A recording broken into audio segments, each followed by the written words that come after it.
What's going on, everybody? My name is Mitch Tabian, and this is going to be another Android Studio tutorial. This is going to be a Bluetooth tutorial. I'm going to show you how to disable and enable Bluetooth. Just so you know, I'm doing a voiceover right now, so I don't really know where the video is at because I accidentally recorded it with my mic muted. So I'm going to try and do a 9-minute voiceover here. Okay, so here's where I make the button. This button is just a simple standard button. It's just going to go on and off so we can turn the Bluetooth on and off. Stick our tag up there. I think here I'm going to make the Bluetooth adapter. Yeah, I'm just making the global Bluetooth adapter first thing we need to do. Let's see what I do next. I think I'm going to make the button. Yeah, so let's initialize the button. No big deal. This is going to be interesting. Okay, now I'm going to get the default adapter. I made a mistake here. You actually don't need to use new. It's just going to be Bluetooth adapter dot get default adapter. Yep, and now I'm derping again because those two brackets should not be there. Takes me a second to figure that out. Come on, delete the brackets. There we go. And get default adapter. Okay, so now our Bluetooth adapter object is initialized.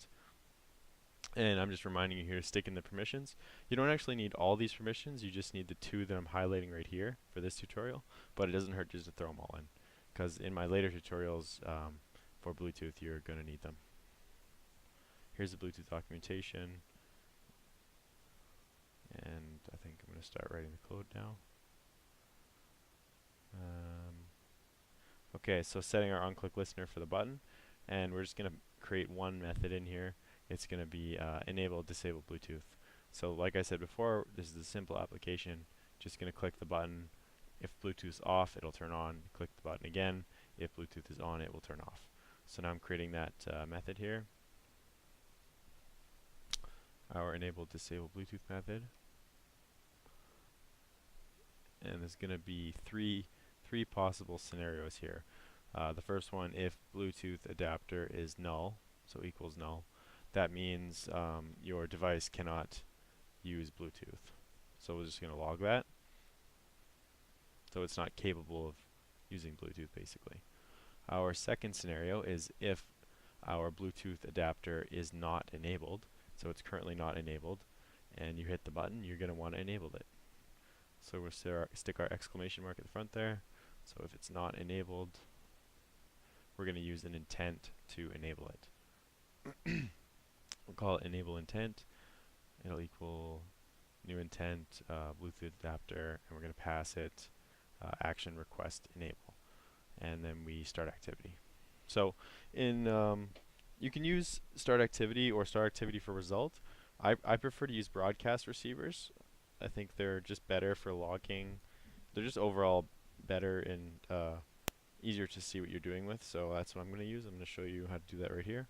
So we're going to create an intent filter, and this is going to be a filter that intercepts changes to your Bluetooth status, and it will log them, which is awesome, I think. So we're going to send past the Bluetooth adapter the action state changed. So this is going to get caught by a broadcast receiver, which I'm going to write a method for in a moment here. And it's going to catch the state changes of the Bluetooth.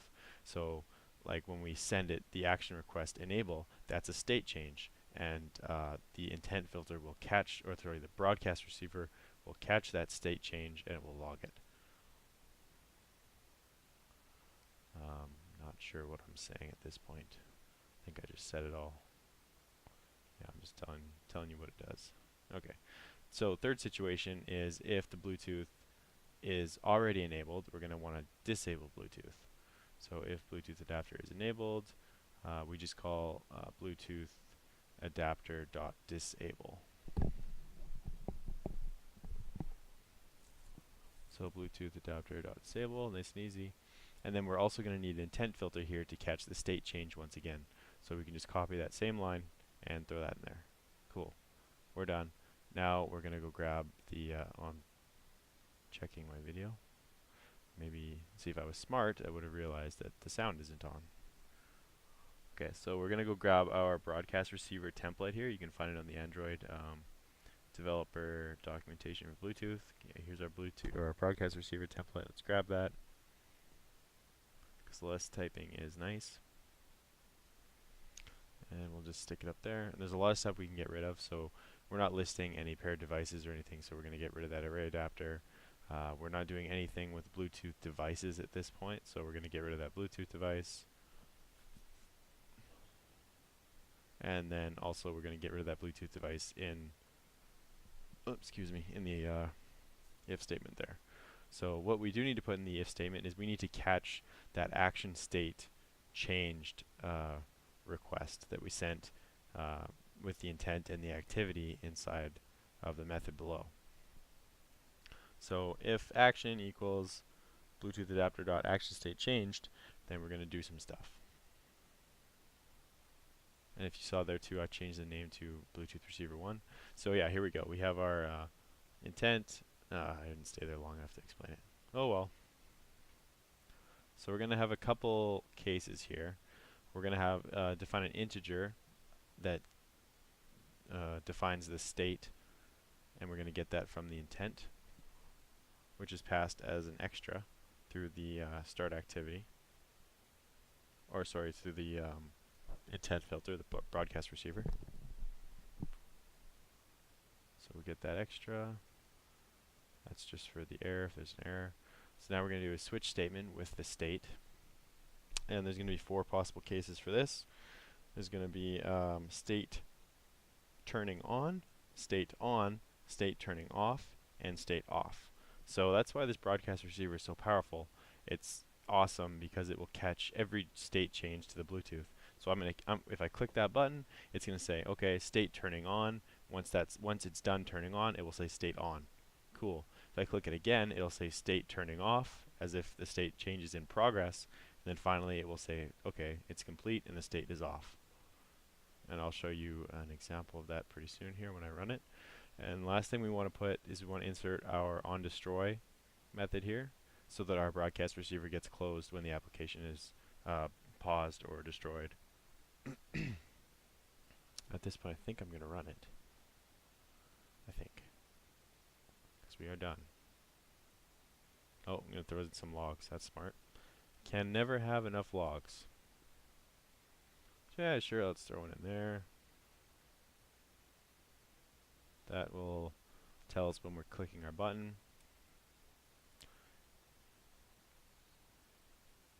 And unfortunately, the emulator doesn't have Bluetooth capability. That's why I'm logging so much. I'm going to run it on my device. I'm going to have the log open so we can see the changes to Bluetooth in the log. Almost done. I think that's the last one. Okay, running it. Shouldn't take long because I already had it running earlier. Okay. Alright, so you can see here it doesn't say anything. Now I think I'm going to click the button. There we go. So you can see my Bluetooth was already on, so it says state turning off, then state off. Okay, now I'm going to click the button again. There we go. It says enabling Bluetooth. Oh yeah. So at this point I forgot on the device I need to click allow. So right now I should click it in a second. Yeah, see, I'm like, oh, something's wrong, but I just didn't click the button because a prompt popped up on my device asking me to enable Bluetooth. I think I'm going to click it right now. Come on. There we go. So I clicked allow and it said state turning on and the state turned on. So that's all for this tutorial. I'm going to be doing more Bluetooth tutorials. Hopefully you find them helpful. I know there was a lack of documentation out there. If you like the video, don't forget to like the video. Thanks for watching. Goodbye.